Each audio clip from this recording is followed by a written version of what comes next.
Alors, la campagne Because est une campagne qui se déroulera sur la ride médio-atlantique, c'est-à-dire entre les îles Martinique, Guadeloupe, d'une part, et de l'autre côté, en gros, l'Europe.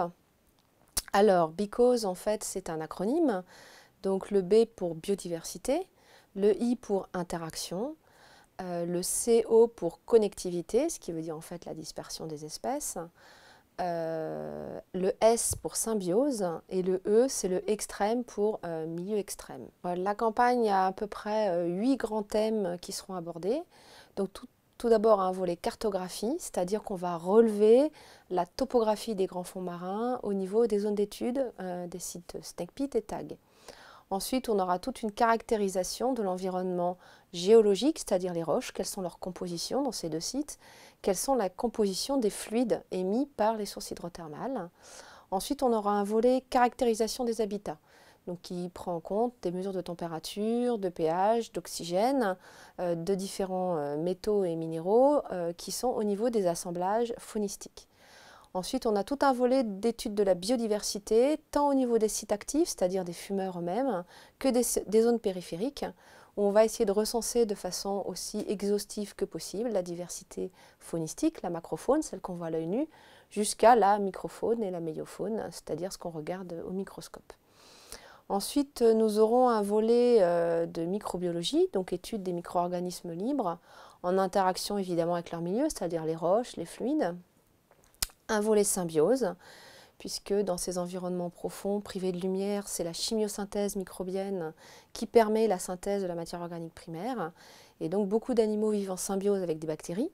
On va étudier le fonctionnement de ces symbioses, l'impact de modification de l'environnement sur le fonctionnement de ces symbioses et les limites de fonctionnement de ces symbioses.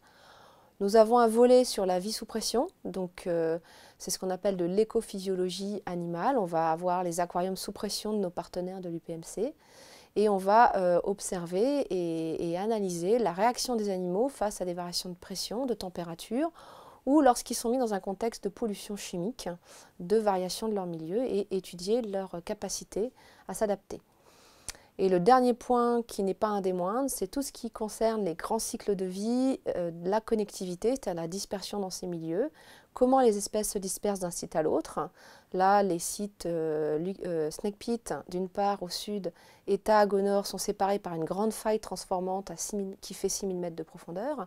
Comment les espèces se dispersent de part et d'autre de cette faille. Comment les espèces se reproduisent. Au jour d'aujourd'hui, c'est un grand mystère. La plupart des cycles de vie ne sont pas connus. On ne sait pas leur durée. On ne sait pas le lieu de reproduction, les modes de reproduction, et on ne sait pas où vivent les larves et les juvéniles des espèces. Donc voilà brièvement les grands thèmes qui seront abordés lors de cette campagne.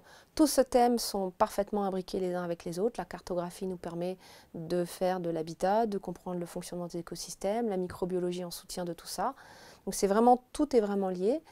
Et donc nos partenaires pour ces études seront donc principalement une campagne IFREMER avec 19 personnes de l'IFREMER qui vont travailler sur tous ces volets-là, en étroite association avec l'Université de Pierre et Marie Curie, donc l'équipe AMEX, et puis le Muséum d'histoire naturelle hein, qui viendra renforcer pour tout ce qui est étude de la description de la biodiversité, et l'Université de Pierre et Marie Curie, l'équipe de Roscoff, qui viendra aussi travailler sur les symbioses.